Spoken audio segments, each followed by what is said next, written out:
આજે આપણે video number 2 થકી ફરી મળીએ।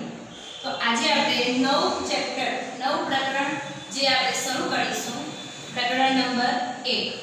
પ્રકરણ 1 નંબરનું નામ છે રસાયણ વિજ્ઞાનની કેટલીક પાયાની સંકલ્પનાઓ। રસાયણ વિજ્ઞાન શું છે?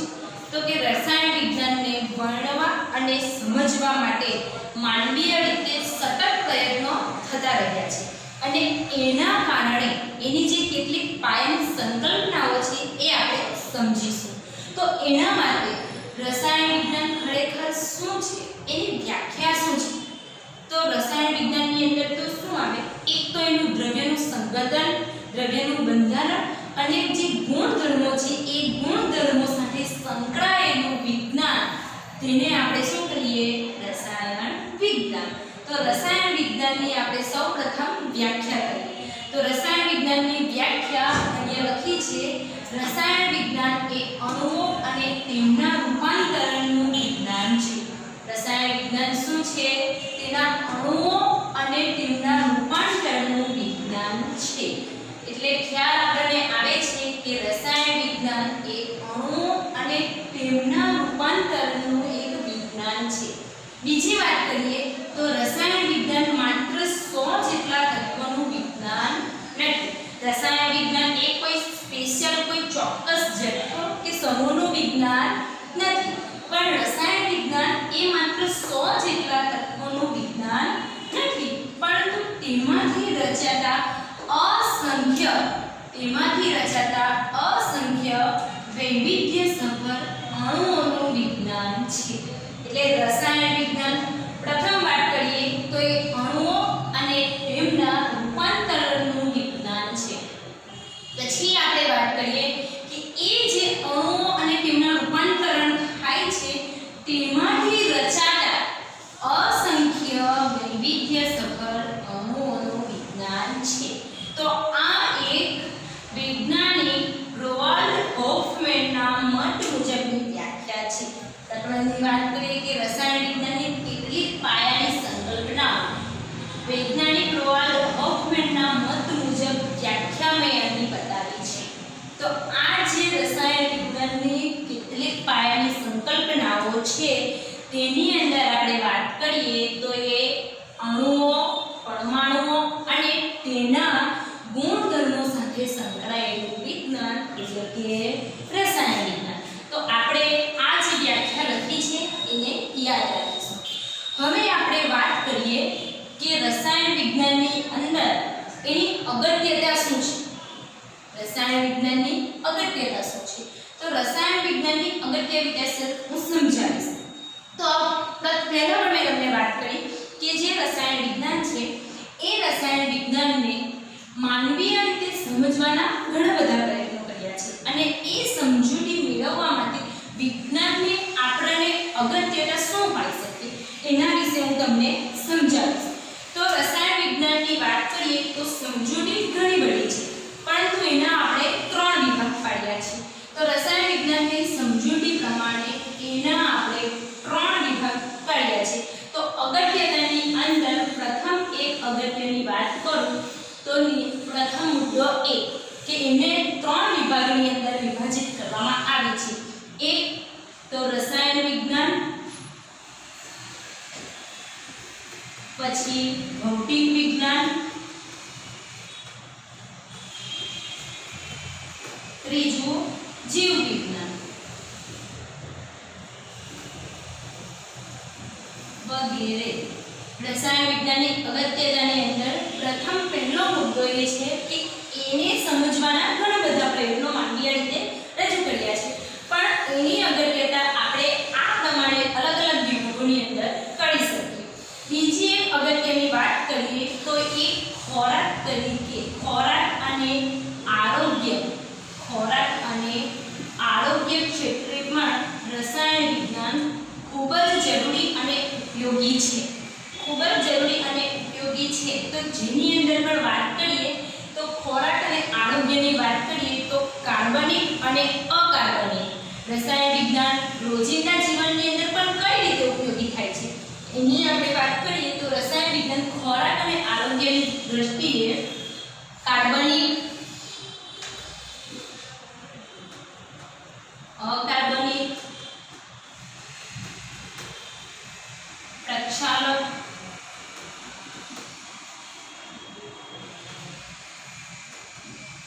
વગેરે રીતે આપણને ઉપયોગી થઈ શકે છે।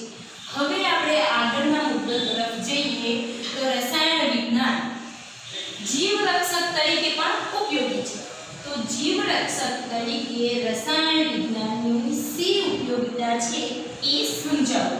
જીવરક્ષક તરીકે જેમ કે ખાતર,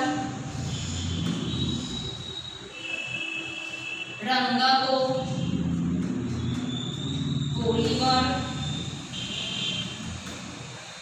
ઔષધીય વગેરે જેટલા જીવરક્ષકની અંદર રસાયણ વિજ્ઞાનની અગત્યતા છે। હવે આપણે આગળ જઈએ તો રસાયણ વિજ્ઞાન જીવરક્ષકની અંદર ખાતર, રંગક, પોલિમર અને ઔષધીય ક્ષેત્રેનો ઘણી બધી ઉપયોગિતા છે। અગત્યતાની વાત એ કરું કે જીવરક્ષકની અંદર જો આપણે એક જાણીતું ઉદાહરણ લઈએ કેન્સર, તો કેન્સરની સામે સિસ્પ્લેટિન અને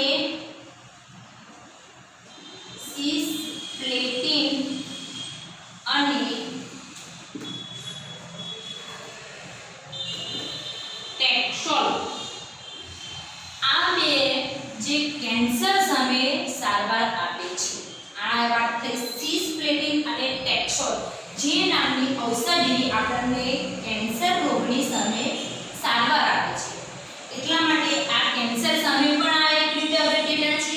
બીજી એક જાણીતી આપણે વાત કરીએ તો જાણીતા ઉદાહરણ તરીકે એઇડ્સના રોગની સામે વાત કરીએ તો એઇડ્સ નામનો જે રોગ છે એ એઇડ્સની સામે કઈ રીતે રસાયણ વિજ્ઞાન અગત્યતા આપે છે તો એઇડ્સ સામે જાણીતું ઉદાહરણ છે AZT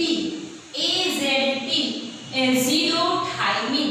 AZT નું નામ શું છે એઝિડોથાઇમિન। એઝિડોથાઇમિન આ AZT એઝિડોથાઇમિન જે છે એ એઇડ્સ રોગની સામે સારવાર આપે છે। રસાયણ વિજ્ઞાનની અગત્યતાની વાત કરીએ તો જીવરક્ષક તરીકે ખાતર, રંગક, પોલિમર, ઔષધીય રીતે ઘણી બધી ઉપયોગિતા છે। તો ઔષધીય રીતે કઈ રીતે આપણને ઉપયોગી થાય એની મેં તમને વાત કરી કે જાણીતું આપણને ખબર છે કેન્સર, એઇડ્સ એવી રીતના આપણને ઘણા બધા રોગો આપણને ખબર છે। તો એની અંદર વાત કરીએ સિસ્પ્લેટિન અને ટેક્સોલ જે કોની સામે સારવાર આપે છે કેન્સર। AZT એઝિડોથાઇમિન છે એ કોની સામે સારવાર આપે છે એઇડ્સ।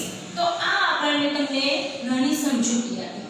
હવે આપણે આગળ જઈએ તો પર્યાવરણની અંદર રસાયણ વિજ્ઞાનની શું અગત્યતા તો મુદ્દો આપણે આગળ લખીશું પર્યાવરણીય અગત્યતા।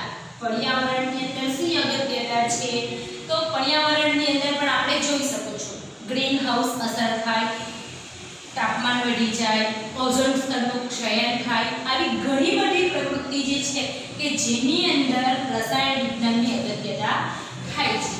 એક ઉદાહરણ આપું છું CFC કે જેનું નામ છે ક્લોરોફ્લોરોકાર્બન। CFC નું નામ શું થયું ક્લોરોફ્લોરોકાર્બન્સ। આ ક્લોરોફ્લોરોકાર્બન્સ છે જે તમને એનો ઉપયોગ હું આપું છું ક્લોરોફ્લોરોકાર્બન કે જે રેફ્રિજરેટર તમને ખબર છે બાળકો રેફ્રિજરેટરની અંદર વાયુ તરીકે CFC જેનો ઉપયોગ થતો હતો પરંતુ જેના અમુક ગેરફાયદાના કારણે પછી એની અગત્યતા ઓછી થઈ છે। એટલે કે CFC જે ક્લોરોફ્લોરોકાર્બન્સ છે એની પણ આપણે અગત્યતા જોઈ। હવે આપણે આગળ જઈએ HFC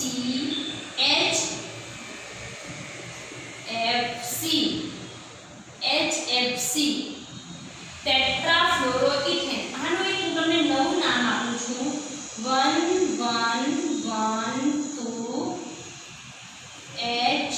HFC 134A। આ નામ આપણને JEE ની અંદર જૂના વર્ષોની અંદર પૂછાયેલો પ્રશ્ન છે કે HFC શું છે, એ રસાયણની અંદર જે છે એની અગત્યતા શું છે। તો આ તમને આ રીતે પણ પૂછાયેલો છે અને એટલા માટે મેં એનું એક બીજું નામ લખ્યું છે HFC 134A. તો આનું નામ શું છે? તો એનું નામ લખી દઈએ આપણે અહીંયા HFC 134. ફરી લખું છું HFC 134A. આ HFC 134 છે એ HFC 134 નું નામ છે 1112 ટેટ્રાફ્લોરોઇથેન. આ ટેટ્રાફ્લોરોઇથેન છે એ પણ એક પર્યાવરણ અગત્યતા તરીકે ઉપયોગી છે. આ આપણે વાત કરી કે રસાયણ વિજ્ઞાનની અગત્યતા શું છે. તો રસાયણ વિજ્ઞાનની કોઈ એક ચોક્કસ અગત્યતા નથી, પણ રસાયણ વિજ્ઞાન જે છે એને આપણે જુદી જુદી શાખામાં વિભાજિત કર્યા અને વિભાજિત કર્યા બાદ એની કયા ક્ષેત્રમાં કયા તબક્કામાં કેટલા પ્રમાણમાં ગુણધર્મોને આધારે એની શું અગત્યતા છે એ જોઈ. ફરીથી હું એકવાર સમજાવીશ તમને રસાયણ વિજ્ઞાનની અગત્યતા. તો રસાયણ વિજ્ઞાનની સૌપ્રથમ અગત્યતાની વાત જો હું કરું છું તો માનવી એના ઘણા બધા પ્રયોગો કરે છે એને સમજવા માટે, એને જાણવા માટે, બરાબર. તો રસાયણ વિજ્ઞાનને આપણે કેટલા વિભાગોમાં વિભાજિત કરીએ છીએ? 3. રસાયણ વિજ્ઞાન, ભૌતિક વિજ્ઞાન અને જીવ વિજ્ઞાન. 3 વિભાગની અંદર આપણે એની અગત્યતા સમજીશું. રસાયણ વિજ્ઞાન જે છે એની બીજી એક અગત્યતા છે તો એ ખોરાક અને આરોગ્ય ક્ષેત્રે પણ અગત્યતા છે. ખોરાક અને આરોગ્ય ક્ષેત્રે મતલબ કે કાર્બનિક, અકાર્બનિક, પ્રક્ષાલકો વગેરે. ત્રીજું આવે છે જીવરક્ષક. જીવરક્ષક છે, જીવરક્ષક તરીકે પણ એની અગત્યતા છે. તો ખાતર, રંગન, પોલિમર અને ઔષધીય ક્ષેત્રે પણ રસાયણ વિજ્ઞાન ઘણું જ ઉપયોગી છે. ઔષધીય ક્ષેત્રે લઈએ તો આપણે એક ઉદાહરણ લઈ લઈએ છીએ. કયું? કેન્સર તરીકે. તો કેન્સરની સામે જે પ્રતિકાર આપે છે જેમ કે સિસ્પ્લેટિન અને ટેક્સોન. તો સિસ્પ્લેટિન અને ટેક્સોન આ આપણે અંડરલાઈન કરીને યાદ રાખીશું. સિસ્પ્લેટિન અને ટેક્સોન છે એ કેન્સરના રોગ સામે રક્ષણ આપે છે. એવી જ રીતે AZT નું નામ શું છે? એઝિડોથાઇમિન. અને આ એઝિડોથાઇમિન એઇડ્સ નામના રોગની સામે રક્ષણ આપે છે. હવે આગળ જઈએ તો પર્યાવરણીય અગત્યતા. પર્યાવરણીય અગત્યતાની વાત કરીએ તો આની અંદર પણ ઘણા બધા જે કાર્બનો છે, ઘણા બધા રસાયણ વિજ્ઞાનના જે ગુણધર્મોવાળા તત્વો છે એના કારણે પર્યાવરણીય અગત્યતા શું હોઈ શકે? તો એ માટે CFC એટલે શું એનું નામ? ક્લોરોફ્લોરોકાર્બન. ક્લોરોફ્લોરોકાર્બન. ક્લોરોફ્લોરોકાર્બનનો ઉપયોગ ક્યાં થતો હતો? રેફ્રિજરેટરની અંદર ફ્યુઅલ તરીકે વપરાતો હતો. ફ્યુઅલ એટલે બળતણ. તો બળતણ તરીકે આ ક્લોરોફ્લોરોકાર્બનનો ઉપયોગ થતો હતો. પણ ઘણા બધા વિઘટનને કારણે એનો ઉપયોગ થોડો ઓછો થયો છે. બીજી એક વાત કરી હતી મેં તમને HFC. આ HFC જે આપણે સિલેબસથી બહારથી મેં કીધું છે HFC 134A. એનું નામ શું છે? 1112 ટેટ્રાફ્લોરોઇથેન. અને આ ટેટ્રાફ્લોરોઇથેન એ પણ તમને પર્યાવરણીય અગત્યતા તરીકે કામ આપે છે. તો આટલી વસ્તુ આપણે અહીં નોટ કરીશું. હવે આપણે આગળ વાત કરીશું રસાયણ વિજ્ઞાનની વાત થઈ ગઈ, ત્યારબાદ આપણે વાત કરીશું દ્રવ્યનો સ્વભાવ. દ્રવ્યનો સ્વભાવ શું છે? તો દ્રવ્યના સ્વભાવની આપણે વાત કરીએ કે જે વસ્તુ દળ ધરાવે, જે વસ્તુ શું ધરાવે? દળ ધરાવે. જે વસ્તુ જગ્યા રોકે, જે વસ્તુ શું ધરાવે? દળ ધરાવે. અને જે વસ્તુ જગ્યા રોકે તેને શું કહેવાય? દ્રવ્ય કહેવાય. આપણે પહેલો મુદ્દો કયો ભણી ગયા? રસાયણ વિજ્ઞાનની અગત્યતા. હવે આપણે બીજો મુદ્દો ભણીશું. તો બીજા મુદ્દાનો આપણે હેડિંગ લગાવીએ. રસાયણ વિજ્ઞાનની અંદર આપણે બીજા મુદ્દાનું શું નામ લગાવીશું? દ્રવ્યનો સ્વભાવ. તો આટલું તમે નોંધ કરો અને ત્યારબાદ આપણે બીજો મુદ્દો લખીએ. તો આ બાજુની સાઈડ આપણે બીજો મુદ્દો લખીએ.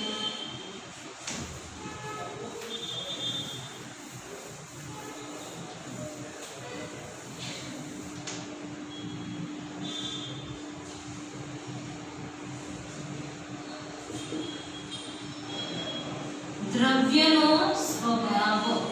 બરાબર છે?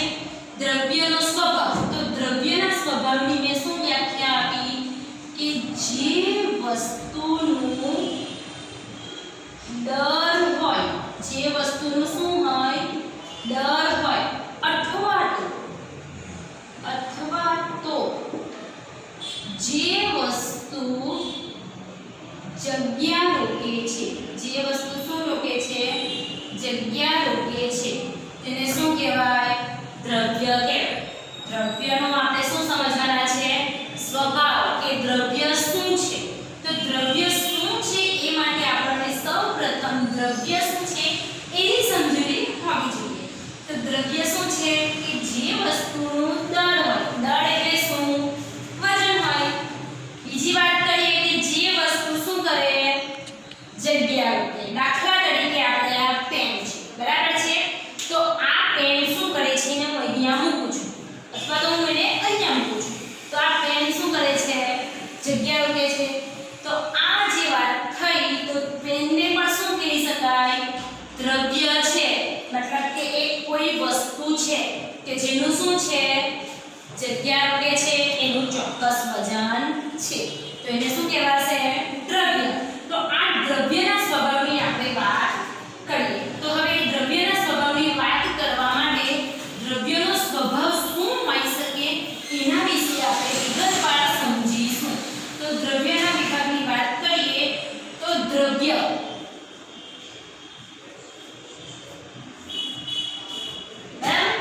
દ્રવ્યની આપણે બે અવસ્થા વિશે સમજીએ. દ્રવ્યની કેટલી અવસ્થા, બે. એક તો ભૌતિક અને બીજી કઈ અવસ્થા, રાસાયણિક અવસ્થા. સૌપ્રથમ આપણે ભૌતિક અવસ્થા.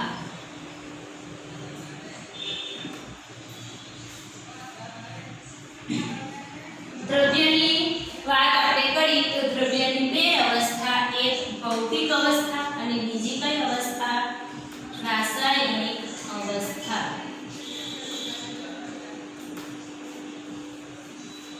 રાસાયણિક અવસ્થા.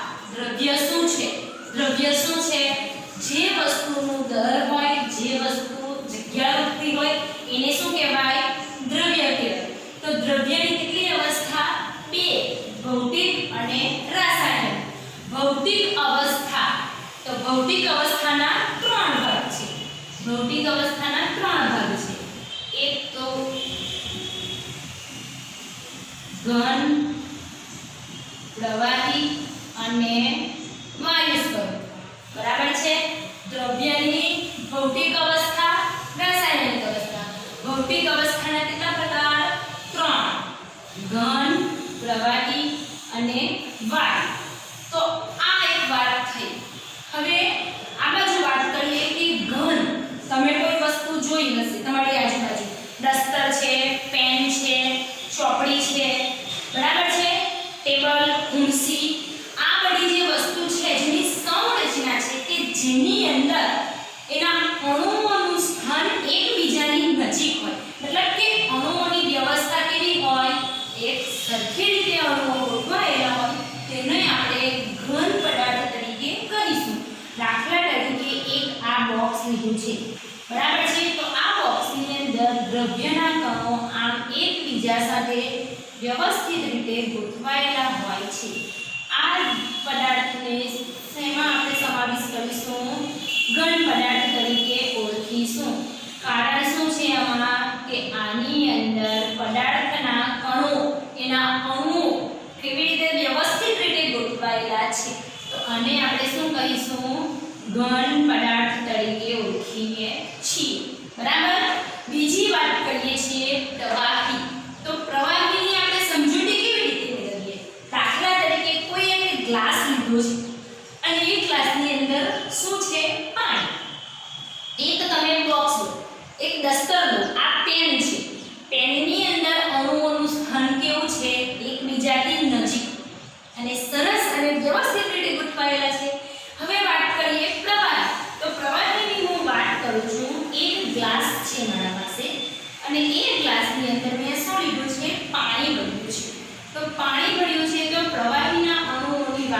જોઈએ તો એના અણુઓનું સ્થાન કેવું છે? એકબીજાથી થોડા થોડા અંતરે હોય છે, બરાબર છે? ઘનની અંદર અણુઓની સંરચના કેવી છે? એક સરખી વ્યવસ્થિત રીતે ગોઠવાયેલા છે. પ્રવાહીની અંદર શું છે? અણુઓનું સ્થાન કેવું છે? અસ્તવ્યસ્ત.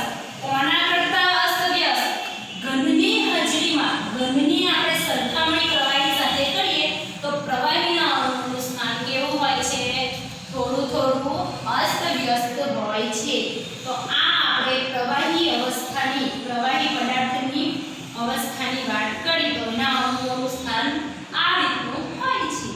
હવે વાત કરીએ વાયુ, બરાબર છે? વાયુની વાત કરીએ તો કોઈ એક પાત્રની વાત કરીએ. હવે આ પાત્રની અંદર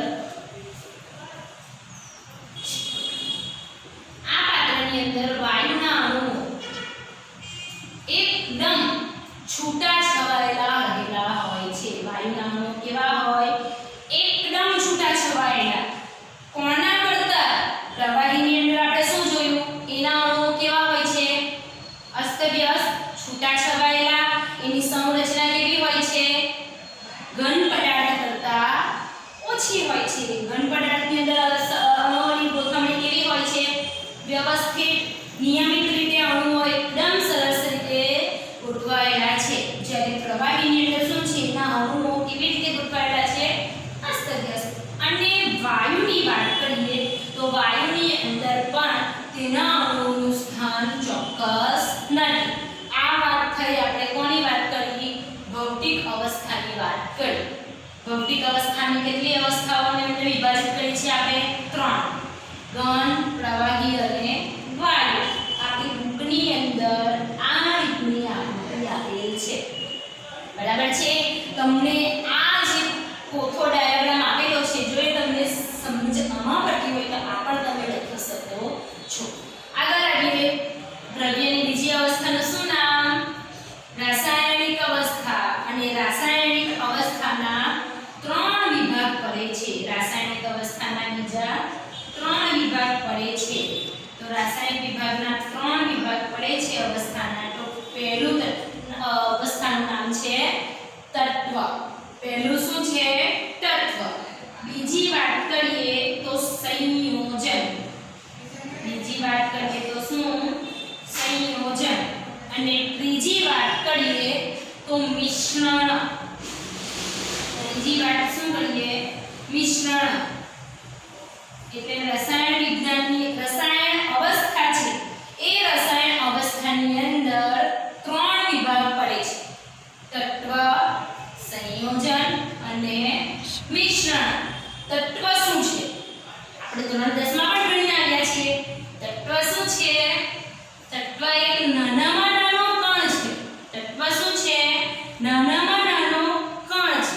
અને એ નાનામાં નાના કણને આપણે શું કહીએ છીએ? તત્વ. સંયોજન શું છે? તો નાના નાના અણુઓ, નાના નાના જે તત્વો છે જે એકબીજા સાથે જોડાઈને સંયોજન બનાવે છે. કોઈ એક સમૂહ, એક પદાર્થ બનાવે છે જેને આપણે શું કહીએ? સંયોજન. હવે વાત કરીએ મિશ્રણ. તો મિશ્રણ વિશે તમને ખ્યાલ જ હશે, બરાબર છે? તો મિશ્રણના કેટલા પ્રકાર પડે છે? 2. મિશ્રણના 2 પ્રકાર છે. એક તો સમાંગ મિશ્રણ અને બીજું છે વિષમાંગ મિશ્રણ.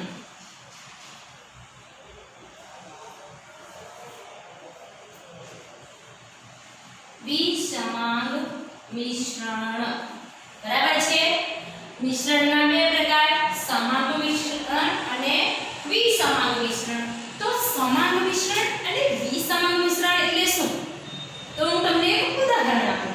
આપણે પાણીની અંદર ખાંડને ઓગાળી દઈએ તો શું થશે?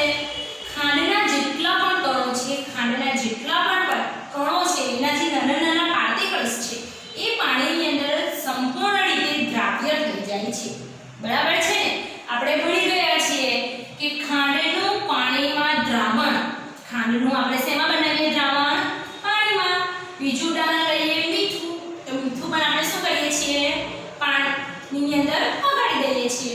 તો સમાંગ દ્રાવણ એટલે શું? કે જ્યારે આપણે ખાંડને શામાં ઓગાળીએ છીએ પાણીમાં તો બનતું દ્રાવણ કેવું છે કે જેની અંદર પાણી અને ખાંડ બંને સંપૂર્ણ રીતે શું થયેલા છે દ્રાવ્ય અવસ્થામાં છે એટલે ખાંડ અને પાણી અહીંયા હું લખું છું ખાંડ અટ્ટા પાણીને આપણે શું કરીએ છીએ એક દ્રાવણ બનાવીએ છીએ તો આ દ્રાવણની અંદર આપણે ખાંડ અને પાણી બંનેને છૂટા પાડી શકતા નથી તો આ જે દ્રાવણ છે કે એ દ્રાવણ કેવું છે એકરૂપ છે એક સમાન છે અને એ દ્રાવણને શું કહેવાય સમાન દ્રાવણ તરીકે ઓળખવામાં આવે છે મતલબ કે જેની અંદરથી દ્રાવ્ય અને દ્રાવક આની અંદર ખાંડ અને પાણી છે જે વસ્તુ આપણે ઓગાળવાના છે તેને શું કહેવાય દ્રાવક જેની અંદર આપણે ઓગાળીશું એ દ્રાવ્ય બનતું શું છે આપણું દ્રાવણ તો આ દ્રાવણની અંદર કે જેની અંદર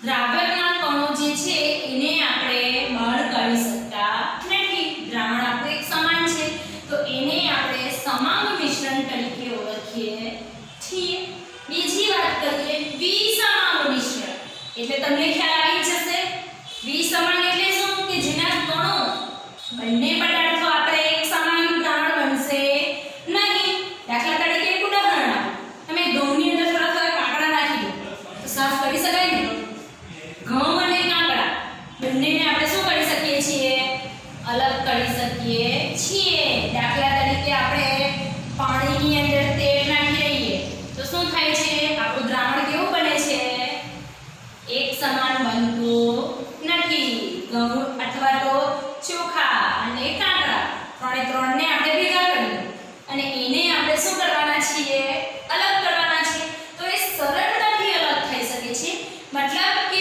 આ મિશ્રણ આપણું સમાન નથી તો વ્યાખ્યા આપણને આવડી જાય કે જ્યારે આપણું દ્રાવણ સમાન ના હોય તો એ કેવું હોય વિસમાન તો આપણને ખબર પડી ગઈ દ્રવ્યનો સ્વભાવ કેવો બરાબર છે ફરી આપણે એક વખત ભણીએ દ્રવ્યનો સ્વભાવ દ્રવ્ય શું છે ખ્યાલ આવે દ્રવ્ય શું છે કે જે વસ્તુ જગ્યા રોકે દાખલા તરીકે આપણે પણ જગ્યા રોકીએ ને હા એટલે દ્રવ્ય શું છે દ્રવ્ય એટલે કે જે વસ્તુને દર હોય કોઈ પદાર્થ હોય જે જગ્યા રોકે છે એને શું કહેવાય દ્રવ્ય કહેવાય છે દ્રવ્યની આપણે અવસ્થાઓ વિશે ચર્ચા કરી તો દ્રવ્યની કઈ કઈ અવસ્થાઓ છે તો ભૌતિક અવસ્થા અને રાસાયણિક અવસ્થા ભૌતિક અવસ્થાની અંદર આપણે ત્રણ વાત કરી કઈ ઘન પ્રવાહી અને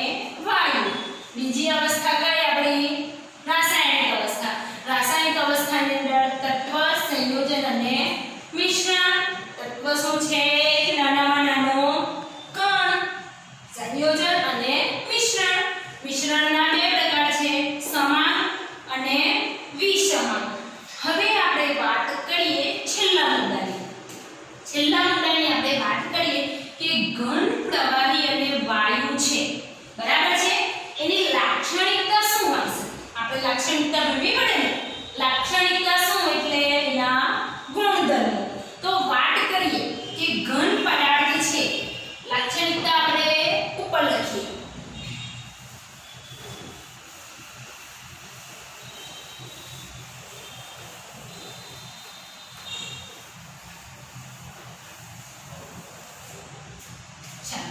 આપણે શું કરીશું લાક્ષણિકતા સમજીશું લાક્ષણિકતા તો પ્રથમ આપણે વાત કરીશું કોની ઘનની તો ઘન પદાર્થ છે ઘન પદાર્થની લાક્ષણિકતા એટલે કે એના ગુણધર્મો શું હોય ઘન પદાર્થ એટલે મેં તમને વાત કરી હતી કે આ પેન તો વાત કરીએ કે ઘનને શું હોય ઘનને નહીં આપણે લખીશું ઘન પદાર્થને ચોક્કસ શું હોય આકાર હોય છે ચોક્કસ આકાર હોય છે અને ચોક્કસ આકાર હોય તો શું હોય ચોક્કસ કદ તો ઘન પદાર્થને ચોક્કસ આકાર હોય છે અને ઘન પદાર્થને ચોક્કસ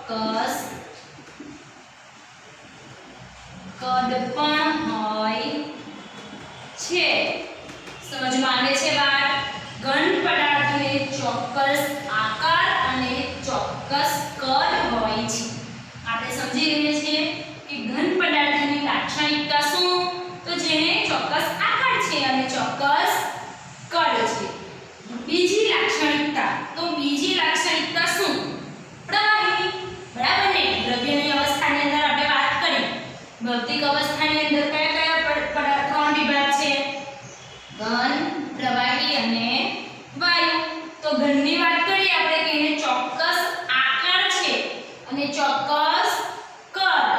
હવે વાત કરીએ પ્રવાહી. તો આપ લોકો સમજી જ ગયા છો. પ્રવાહીની વાત કરીએ તો પ્રવાહીની અંદર પ્રવાહીને શું હોય? ચોક્કસ શું હોય? એક ઉદાહરણ આપું છું તમને. પાણીનું. પાણીને તમે કોઈ મોટા ચોરસ પાત્રમાં લો તો એ તે પ્રમાણનો આકાર ધારણ કરશે, બરાબર ને? એ પાણીને તમે હવે કોઈ જગમાં ભરી લો તો એ જગનો આકાર ધારણ કરશે. તો આ પરથી તમે શું સમજો છો? પ્રવાહીને શું હોય? ચોક્કસ શું હોય? આકાર નથી. કારણ કે શું કરે? એ જેવા પાત્રમાં તમે એને નાખો છો, જેવા પાત્રમાં તમે એને ઉમેરો છો તો એ પ્રકારનો આકાર ધારણ કરે છે, બરાબર ને? એટલે એને ચોક્કસ આકાર નથી પણ ચોક્કસ કદ હોય છે. શું હોય? પણ ચોક્કસ કદ હોય છે. પ્રવાહીને શું હોય? ચોક્કસ કદ હોય છે. સમજમાં આવે છે વાત? આપણે 500 ml પાણી લીધું છે, એને હું એક જગમાં ભરું છું તો એ જગનો આકાર લઈ લે છે. હવે એ જ હું 500 ml ને કોઈ એક ઘડાની અંદર ભરું છું, બરાબર છે? તો એ એના અંદર જતું રહે અને એના આકારનો બને છે. પણ એવું તો નથી ને કે 50 ml પાણીને હું અલગ અલગ બે પાત્રમાં રેડું છું, બરાબર છે? એક આપણે દાખલા તરીકે લઈ લઈએ તપેલીમાં લઈએ છીએ અને બીજું આપણે શું કરીએ છીએ? જગમાં લઈએ છીએ. તો એવું તો નથી કે 50 નું 25 ml થઈ જાય. સમજમાં આવે છે વાત? એટલે પ્રવાહી જે છે એ પ્રવાહીને શું હોય? ચોક્કસ આકાર તો નથી પણ શું હોય? ચોક્કસ કદ હોય છે. એને આપણે જેવા સ્વરૂપમાં લાવવો હોય તો એવા આકાર સ્વરૂપ ધારણ કરે છે, બરાબર? હવે ત્રીજી વાત કરીએ. ત્રીજી એટલે શું? વાયુ. તો વાયુને શું હોય? ચોક્કસ કદ કે ચોક્કસ આકાર બંને હોતા નથી. તો વાયુને ચોક્કસ કદ કે આકાર હોતો નથી, બરાબર છે? આ આપણે કઈ અવસ્થાની વાત કરીએ છીએ? ભૌતિક. ભૌતિક અવસ્થાના કેટલા વિભાગ? 3.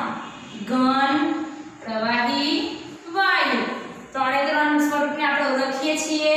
3 સ્વરૂપની આપણે લાક્ષણિકતા જોઈ. આ ભૌતિક અવસ્થાની લાક્ષણિકતા જોયા બાદ ભૌતિક અવસ્થાની ઉપર જો આપણે તાપમાન અને દબાણ તમને ખબર છે ને? તાપમાન અને દબાણ T એટલે તાપમાન અને P એટલે પ્રેશર એટલે કે દબાણ. એની આપણે અસર લાગીએ તો એની ઉપર આપણે મતલબ કે ભૌતિક અવસ્થા ઉપર આપણે જો તાપમાન અને દબાણની અસર મતલબ કે એને હાજરીમાં જો ફેરફાર કરીએ તો આ અવસ્થાની ઉપર અસર થાય છે, બરાબર? ફરી સમજાવો. ભૌતિક અવસ્થા ઉપર જો તાપમાન અને દબાણ આ પરિસ્થિતિ અનુસાર ફેરફાર કરીએ તો તેની પરિસ્થિતિની અંદર ફેરફાર થાય છે. સમજ આપીએ? દાખલા તરીકે ઘન વસ્તુ છે, બરાબર? હવે આ ઘન પદાર્થની ઉપર હું એને ગરમ કરું છું. આ એક ચિહ્ન આપું છે જેને શું કહેવું? ગરમ કરવું. તો ઘન પદાર્થને હું ગરમ કરીશ, બરાબર છે? દાખલા તરીકે હું બરફને આમ ખુલ્લો મૂકું, બરફને ગરમ કરું, બરાબર છે? તો એ વસ્તુ આપણે શું કરીશું? ગરમ કરતા એ શેમાં સ્વરૂપમાં આવી જશે? પ્રવાહી સ્વરૂપમાં આવી જાય. પ્રવાહી સ્વરૂપમાં આવી જાય છે, બરાબર છે? હવે આ જે ઘન સ્વરૂપ છે એ ઘન સ્વરૂપને હું ગરમ કરું છું. ગરમ કરીશ એટલે એને કયું તાપમાન આપ્યું? મેં ગરમ કર્યું એટલે શું કહેવાય? તાપમાન આપ્યું કહેવાય. તો આ મેં અહીંયા તાપમાન આપ્યું કહેવાય. તો તાપમાન આપ્યું તો અહીંયા શું થાય છે? ગરમ થાય છે. તો કઈ અવસ્થામાં આવી જાય છે? પ્રવાહી અવસ્થામાં, બરાબર ને? હવે આ પ્રવાહી અવસ્થાને હું ફરીથી શું કરીશ? ગરમ કરીશ. ફરીથી ગરમ કરીશ તો આનું સ્વરૂપ વાયુ સ્વરૂપમાં આવી જાય. પાણીને હું બરાબર ગરમ કરું છું તો પાણીને ગરમ કરીશ તો એ કયા સ્વરૂપમાં આવી જાય? વાયુ સ્વરૂપમાં. વાયુ સ્વરૂપમાં એનું રૂપાંતર થાય છે. તો આ તમે જોયું કે આપણી અવસ્થા કઈ હતી? ઘન હતી. ઘન અવસ્થાનું મેં શેમાં રૂપાંતર કર્યું? પ્રવાહીમાં. પ્રવાહી અવસ્થાને હું શું કરું છું? ફરીથી એની ઉપર તાપમાનની અસર લાવું છું. ગરમ કરવું એટલે શું થવું? અહીંયા તાપમાન આપવું. એટલે કે તાપમાન અથવા તો દબાણ એની આપણે કોઈ ભૌતિક અવસ્થા ઉપર જો અસર કરીએ કે ભૌતિક તાપમાન અને દબાણની હાજરીમાં આપણી અવસ્થાઓમાં શું થાય છે? ફેરફાર થાય છે. સમજ પડે છે? ભૌતિક અવસ્થાની વાત કરીએ. ભૌતિક અવસ્થા એટલે કઈ? ઘન, પ્રવાહી, વાયુ. જેની આપણે તાપમાન અને દબાણની હાજરીમાં ફેરફાર કરીએ તો શું થાય છે? પદાર્થની અવસ્થાઓમાં ફેરફાર થાય છે. સમજ પડી ગઈ? હવે આનું ઊંધું. જો હું વાયુને શું કરું છું? ઠંડો પાડું છું. બરાબર ને? પદાર્થ ગરમ પાણીની બાષ્પ હોય. હવે એ બાષ્પને હું શું કરું છું? ઠંડી પાડું છું. ઠંડુ પાડીશ તો એ શું થઈ જશે? ઠંડી પાડીશ તો શું થશે? પ્રવાહી સ્વરૂપમાં આવી જાય. ફરી પ્રવાહી સ્વરૂપને હું ઠંડી પાડીશ તો શું થઈ જશે? ઘન સ્વરૂપમાં પણ આપણે લાવી શકીએ છીએ. સમજ પડી? પાણીની બાષ્પને આપણે ઠંડી પાડીએ તો શું થાય? પ્રવાહી પાણી બની જાય. પાણીને મને હું ઠંડી પાડ્યા કરી શકું. ફ્રીજમાં મૂકી દઈએ તો શું થાય? બરફ બની જાય. બરફ એ કઈ અવસ્થા? ઘન અવસ્થા છે. સમજ પડે છે તમને લોકોને?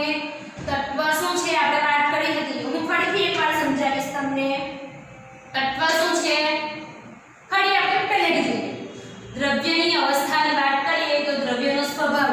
દ્રવ્યનો સ્વભાવ જે વસ્તુને દર હોય, જે વસ્તુ જગ્યા મૂકે એને શું કહેવાય? દ્રવ્ય. દ્રવ્યની અવસ્થાઓ કેટલી? બે. કઈ કઈ? ભૌતિક અવસ્થા અને રાસાયણિક અવસ્થા. ભૌતિક અવસ્થા કઈ કઈ? ત્રણ. ઘન, પ્રવાહી, વાયુ. પદાર્થના કણો નજીક નજીક હોય, વ્યવસ્થિત હોય, જેના કણોની ગોઠવણી સુવ્યવસ્થિત હોય એને શું કહેવાય? ઘન. પ્રવાહી એટલે કે જેના અણુઓની અસ્તવ્યસ્તતા હોય. બરાબર છે? એને પ્રવાહી. એકદમ છૂટાછવાયેલી ગોઠવણી હોય કણોની એને વાયુ સ્વરૂપની અવસ્થા કહેવાય છે. બીજી વાત કરીએ તો રાસાયણિક અવસ્થા. રાસાયણિક અવસ્થાની અંદર શું આવે? તત્વ, સંયોજન અને મિશ્રણ. તત્વ શું છે? એક નાનામાં નાનો કણ. સંયોજન એટલે કે નાના નાના કણો કે એક તત્વ બીજા તત્વ સાથે જોડાઈ જાય તો એક સંયોજન બને. દાખલા તરીકે હું એક તમને ઉદાહરણ આપું છું. હાઇડ્રોજન, ઓક્સિજન અને બીજો હાઇડ્રોજન આ એક જોડાઈને શું બનાવે છે? H2O બનાવે છે. તો H2O એક સંયોજન બની ગયું. બરાબર ને? ત્રીજી અવસ્થા આવે છે પાણી. એટલે કે કઈ? મિશ્રણ. મિશ્રણના બે પ્રકાર, સમાંગ અને વિસમાંગ. સમજ પડે છે? સમાંગ દ્રાવણ, વિસમાંગ દ્રાવણ કે જેનું દ્રાવણ પદાર્થનું દ્રાવણ આપણું કેવું હોય? એક સમાન હોય, એક રૂપ હોય તો તેને શું કહેવાય? સમાંગ દ્રાવણ. બીજી વાત કરીએ આપણે વિસમાંગ દ્રાવણ. આટલી વાત કર્યા બાદ આપણી જે અવસ્થાઓ છે તેની ભૌતિક અવસ્થાની લાક્ષણિકતા જોઈએ. તો લાક્ષણિકતામાં ઘનને ચોક્કસ આકાર હોય અને ચોક્કસ કણ પણ હોય. ઘનની વાત કરું છું. કોઈ ઘન પદાર્થ છે એને ચોક્કસ આકાર હોય જ. ધારો કે આ પેન છે તો હું પેનને કોઈ બોક્સમાં મૂકીશ તો એ બોક્સનું રૂપ ધારણ નથી કરતી. સમજ પડે છે? પેનને પેનનો જ આકાર લાગશે. એવું નહીં કે પેન બોક્સ જેટલી થઈ જાય. એટલે કે ઘન પદાર્થને ચોક્કસ આકાર પણ હોય, કદ પણ હોય. પ્રવાહીને શું હોય? ચોક્કસ કદ હોય પણ ચોક્કસ આકાર હોતો નથી. તેવી જ રીતે વાયુને શું હોય? ચોક્કસ કદ કે આકાર હોતો નથી. સમજ પડે છે? તો આશા રાખું છું કે તમને આટલી વાતમાં સમજ પડી હોય. હવે આપણે નવા મુદ્દા સાથે ફરીથી મળીશું.